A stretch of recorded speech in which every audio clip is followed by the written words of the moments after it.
안녕하세요. 저는 올해 45살의 남자입니다. 살면서 대단한 일을 겪은 적도 없었고, 고난이라고 할 것도, 그렇다고 행운이라고 할 것도 없는 인생을 살았지만, 인생의 가장 중요한 국면에서 생각지도 못한 일을 겪고 말았습니다. 이 자리를 통해 여러분들께 조금이나마 위로를 받을 수 있길 바라며, 제가 겪었던 일을 이야기해드리고자 합니다. 저는 정말 평범한 삶을 살았습니다. 적당한 형편의 가정에서 태어나 무난한 학창 시절을 보냈지요. 공부를 잘하는 편은 아니라서 썩 좋은 대학교에 가지는 못했지만 취직만큼은 졸업하자마자 무난한 곳에 할 수 있었고 그 이후로도 평탄한 삶을 살았습니다. 부모님은 모두 건강하셨지만 제가 대학교 때 아버지가 지병으로 돌아가셨어요. 빚 없이 물려주신 재산이 조금 있어 저희 가족이 살아가는 데는 전혀 문제가 없었습니다. 집도 저희 집이었고요. 다만 고정적인 수입이 없어서 어머니가 일을 다니시게 되었고 저는 어머니가 주시는 용돈을 받으며 대학을 졸업할 수 있었습니다. 제가 외아들이기는 하지만 부모님이 딱히 제게 집착한다는 느낌은 없었어요. 아버지는 보통의 다른 아버지들처럼 때로는 엄하게, 때로는 선생님처럼 저를 지켜봐 주셨고 어머니도 저를 사랑하시기는 했지만 집착하시거나 하지는 않았지요. 덕분에 저는 자립심을 키울 수 있었고 직장에 들어가자마자 어머니를 떠나 독립하게 되었습니다. 그렇게 20대 후반에 독립하고 처음에는 무척 신이 나 있었습니다. 대학교 때까지도 어머니와 함께 살면서 이런저런 제약이 많았지만 독립하고 난 후에는 온전히 제 살림, 제 생활이었거든요. 늦게 집에 들어가면서도 눈치를 봐야 할 사람이 없었고 주말에 늘어져 있어도 뭐라고 하는 사람이 없었지요. 그때는 그래서 마냥 좋았던 것 같아요. 그런데 제가 집을 떠나고 혼자 남게 된 어머니가 문제였습니다. 사실 문제라고까지 할 건 없었고 그저 하나뿐인 아들이 걱정돼서 자주 연락하셨던 거였을 거예요. 하루가 멀다 하고 밥은 좀 잘 챙겨 먹는지, 회사 일은 어땠는지, 어떻게 지내는지 전화로 물으시더군요.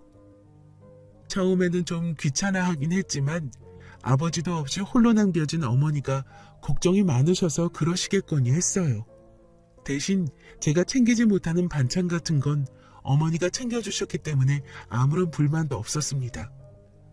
그렇게 저의 독신 생활이 어느 정도 자리를 잡아가기 시작하자 저도 모르게 슬슬 외로움이 찾아들기 시작하더군요.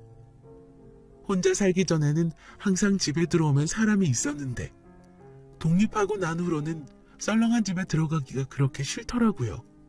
그래서 일부러 회사에서 저녁까지 먹고 들어가는 일이 많아졌지요.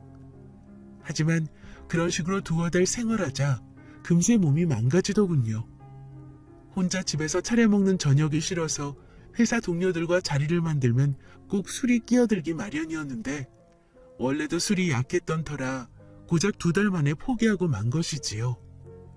하지만 여전히 빈집에 들어가는 건 내키지 않았어요. 그래서 대신 선택한 방법이 회사 근처 카페에서 간단한 디저트로 저녁을 때우며 책을 읽는 것이었지요. 제가 다니던 회사 근처는 다른 회사들도 많아서 카페가 참 많았어요. 점심시간, 퇴근시간이 되면 카페들은 항상 사람들로 인산인해를 이루었지요. 썰렁한 집에 들어가기 싫어서 카페를 찾기는 했지만 복잡하고 시끄러운 곳에 가는 건 별로 내키지 않더라고요. 그러다 우연히 골목에 있는 카페를 발견했습니다.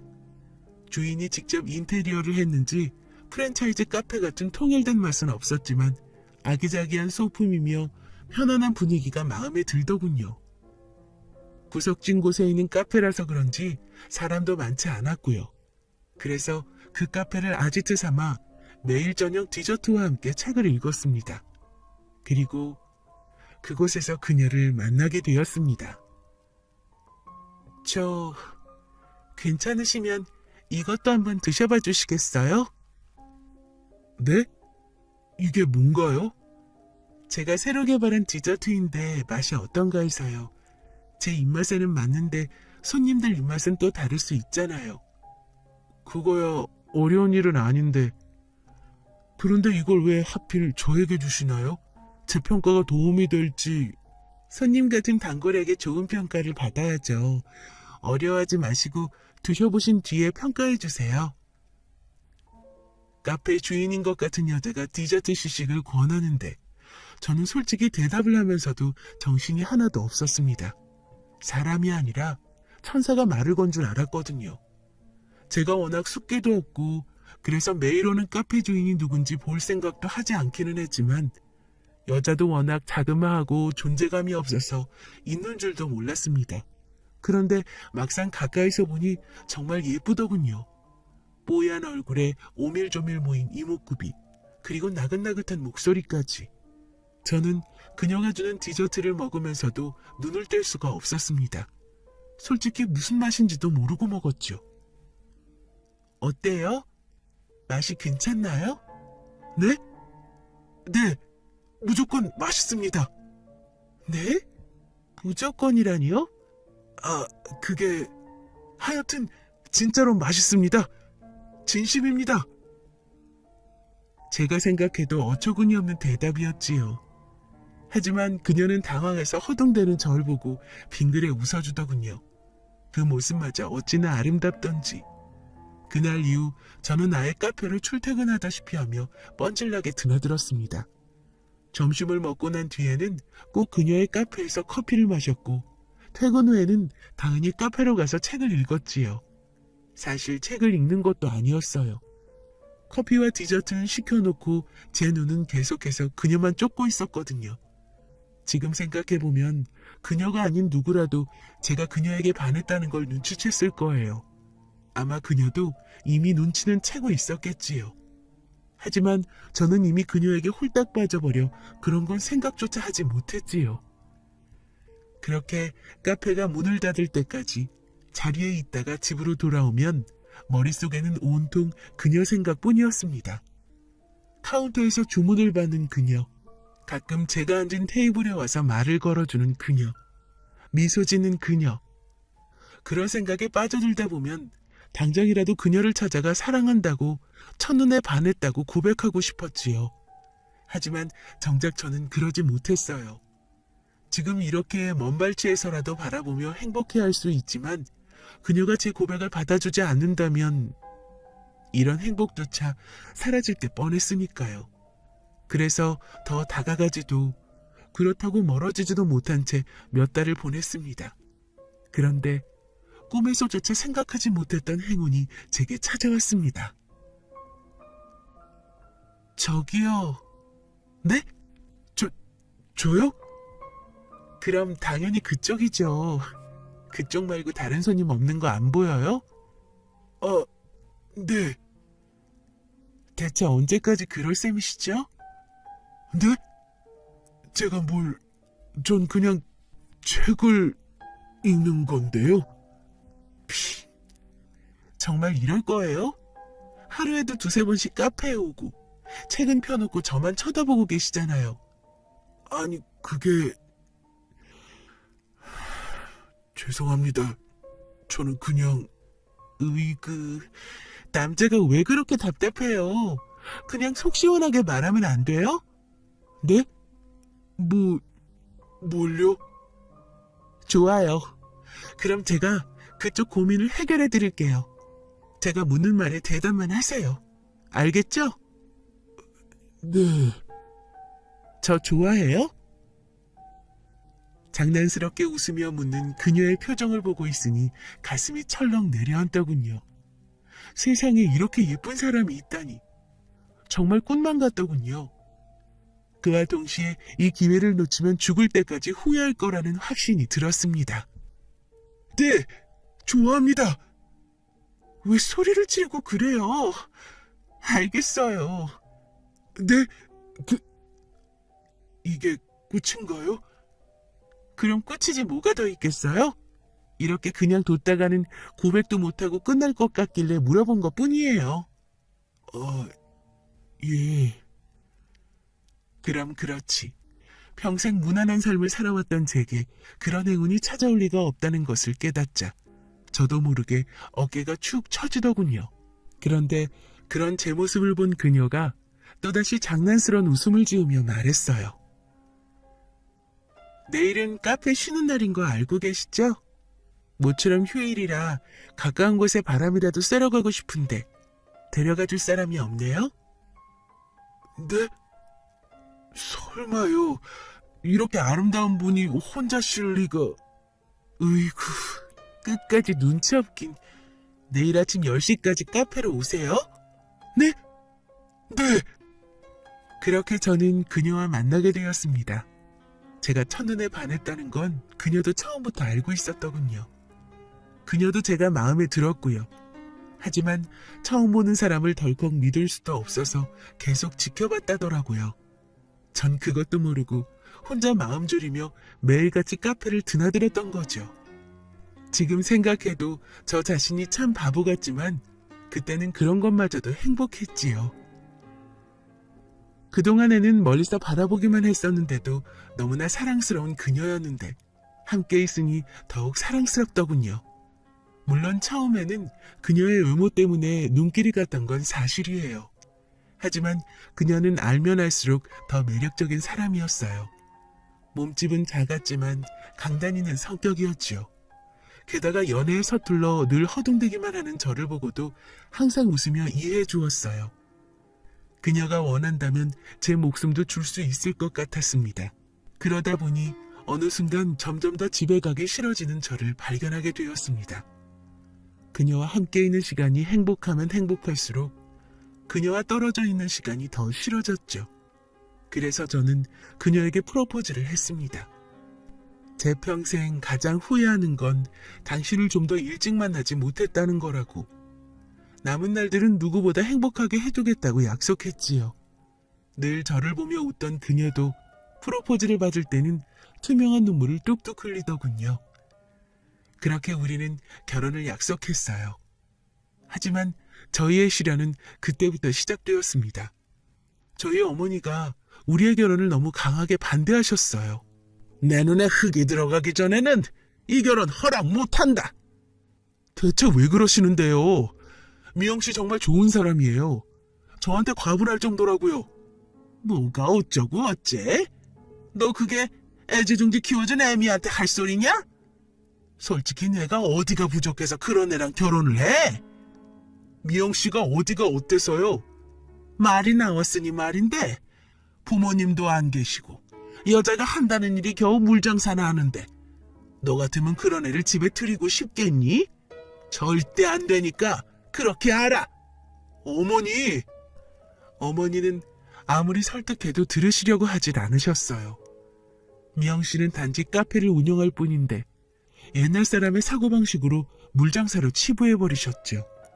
더구나 미영씨가 태어날 때부터 고아였던 것도 아니고 대학교 때 사고로 부모님을 잃은 것뿐인데 마치 부모 없이 자란 사람처럼 대하시니 속이 터질 것 같았습니다.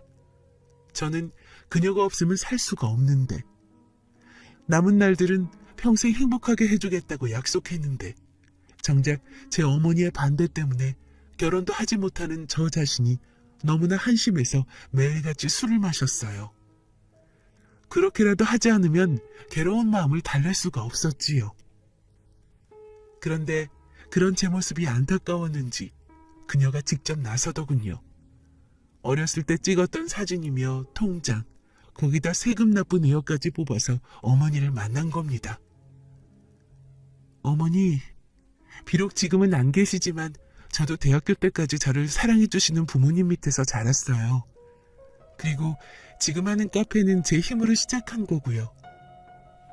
여기 통장과 세금 내역을 보시면 제 벌이가 얼마나 되는지도 아실 수 있을 거예요.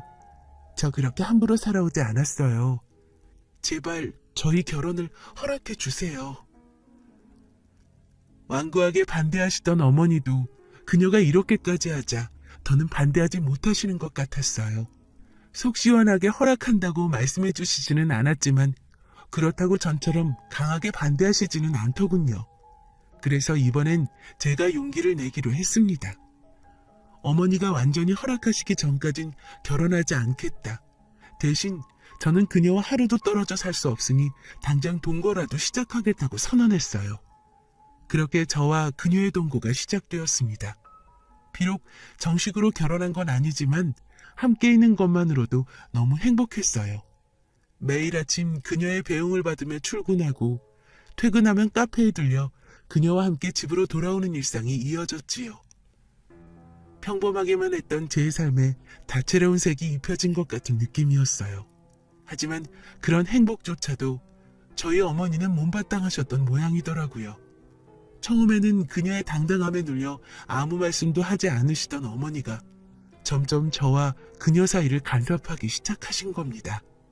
너 대체 언제까지 이러고 살 거니? 정말 정신 안 차릴 거야? 제가 뭘요? 사랑하는 사람과 함께 있고 싶은 게 이상한 건가요? 전 그냥 미영 씨와 함께 있고 싶은 것 뿐이라고요. 이 녀석아! 대체 언제까지 그런 소리 할 거야?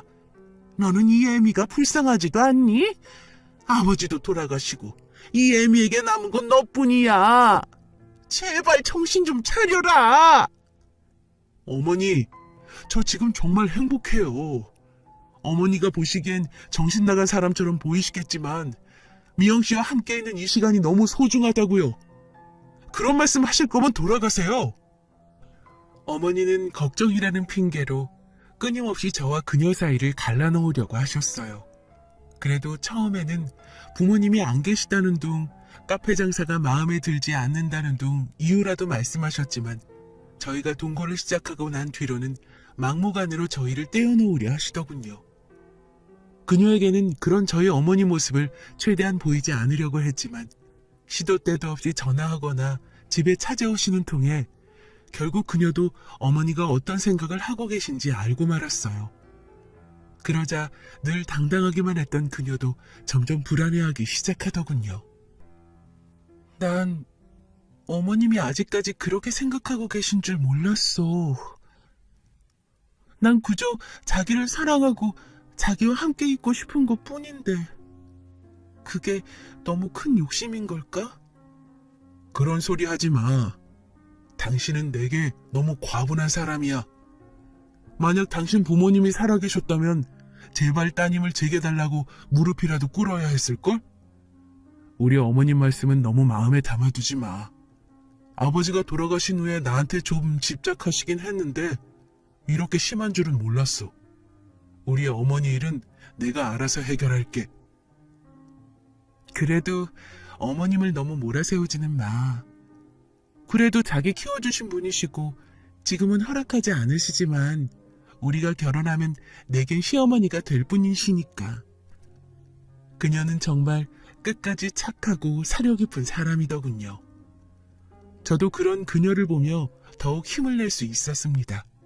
하지만 어머니의 집착은 도무지 끝날 기미가 보이지 않더군요. 그래도 전에는 그녀를 상대해 주셨는데 언젠가부터는 아예 없는 사람처럼 취급하기 시작하시더군요.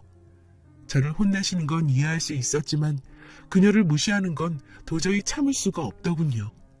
그래서 저는 그녀와 함께 어머니를 찾아가 단판을 짓기로 했습니다.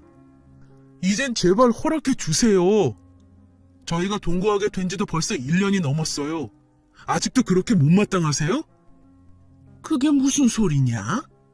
뭐? 동거? 내가 언제? 누구랑 동거를 해? 어머니, 정말 이러실 거예요? 아무리 싫으셔도 최소한 이야기는 해야 해결할 수 있잖아요. 그렇게 아예 없는 사람 취급해버리시는 건 너무하시는 거 아니에요? 지금은 돌아가셨지만 미영 씨도 귀한 집 딸이에요. 어머니가 그렇게 무시할 수 있는 사람이 아니라고요. 뭐가 어째? 이 애미가 그렇게 전화하고 찾아가서 사정했는데도 아직 정신을 못 차린 거야? 예. 계속 말씀드렸지만 전 미영 씨 없으면 못 살아요. 그렇게 억지로 떼어놓으려고 하셔도 소용없다고요. 너 대체 무슨 소리를 하는 거야? 미영이는 무슨 미영이? 대체 미영이가 어디 있는데? 지금 여기 제 옆에 있잖아요. 어머니 정말 끝까지 이러실 거예요? 아이고, 이놈아. 대체 언제까지 이렇게 애미 가슴을 찢어놓을 거야? 걔 애 교통사고 죽은 지 벌써 1년이 넘었어. 왜 아직도 미영이를 못 잊는 거냐? 네? 어머니, 그게 무슨 말씀이세요? 교통사고라뇨? 미영이 여기 이렇게 있잖아요. 같이 장례식장에도 간 놈이 아직도 그런 소리를 해? 순간 정신이 멍하더군요. 어머니가 무슨 말씀을 하고 계신 건지 알아들을 수가 없었어요. 그녀는 이렇게 제 옆에 앉아 있는데 왜 그녀가 죽었다고 하시는 건지 이해할 수가 없었지요. 아무리 설명해도 제가 못 알아듣자 어머니가 갖고 계시던 사망증명서를 주시더군요. 그곳에는 그녀의 이름이 써 있었어요. 하지만 전 그 서류도 믿을 수가 없어서 그녀가 안치되어 있는 봉안당에도 찾아갔어요. 그런데 정말 화장까지 마친 그녀의 납골함이 안치되어 있더군요. 해맑게 웃는 그녀의 모습이 담긴 사진을 보자 저도 모르게 눈물이 흐르더군요. 그제야 모든 것이 이해되었습니다. 그녀가 결혼 허락을 받기 위해 어머니를 찾아간 날, 그녀의 설득에도 어머니는 마음을 돌리지 않으셨어요. 그러자 그녀는 크게 실망한 채로 돌아갔다더군요. 그리고 그녀는 집에 도착하지 못하고 교통사고로 세상을 뜨고 만 것이지요. 허망하게 세상을 떠난 그녀 때문에 저는 한동안 완전히 폐인이 되었다더군요. 제 손으로 그녀를 떠나보내고도 며칠 동안 식음을 전폐했어요. 그러다 얼마 후 제가 갑자기 어머니를 찾아가 이미 세상에 없는 그녀와 동거를 하겠다고 선언했다더군요. 어머니는 끝까지 결혼을 반대한 자신을 원망해서 제가 어머니 속을 뒤집으려고 그랬다고 생각하셨더라고요. 그래서 그러다 말겠지, 조금 지나면 괜찮아지겠지 하고 기다렸는데 시간이 가면 갈수록 제 상태는 나빠지기만 했습니다. 마치 그녀가 살아있기라도 한 것처럼 살았더라고요. 네, 맞습니다. 모든 것이 제 환상이었던 겁니다. 어머니는 얼빠진 채로 그럴 리가 없다는 말만 되뇌이는 제 손을 붙잡고 병원으로 데려가셨습니다. 진단 결과 흔히 말하는 정신분열증, 조현병이었어요. 그녀와 함께 있고 싶다는 마음이 너무 간절한 나머지 그녀가 세상을 떠났는데도 여전히 그녀가 살아있다고, 그녀와 함께 있다는 환상을 만들어낸 거죠. 의사 선생님의 말씀을 듣는 순간 저는 큰 충격을 받고 말았습니다. 제가 정신분열증이라는 사실보다 그녀가 세상에 없다는 사실이 더 충격이었죠. 의사 선생님은 제게 약물 치료와 함께 입원을 권유했습니다. 옆에서 듣고 계시던 어머니는 하염없이 눈물을 흘리시다 혼자라고 마셨죠. 그렇게 저는 조현병 진단을 받고 정신병원에 입원하게 되었습니다. 조현병 치료에는 기약이 없는 만큼 다니던 회사는 그만둘 수밖에 없었죠. 하지만 저는 차분하게 병원에서 치료를 받았습니다. 병원에 있는 동안 어머니는 자주 면회를 오셨어요. 이것저것 먹을 것 싸서 갖다 주시고는 그걸 먹는 제 모습을 보면서 하염없이 눈물만 흘리셨지요. 다 자신의 잘못이라고, 제 마음도 모르고 결혼을 반대해서 이런 일이 벌어진 거라고 하셨어요. 하지만 저는 그런 어머니를 보면서도 아무 생각도 나지 않더군요. 그저 멍하니 창밖만 바라보았어요. 그러면 그곳에 그녀의 얼굴이 떠올랐거든요. 조현병 치료는 생각보다 오래 걸렸어요. 한두 달 약물 치료를 받으면 괜찮아지는 것 같다가도 병원을 나오면 얼마 못 가 다시 환각이 보였고 다시 병원에 입원하는 일이 3년이나 이어졌죠.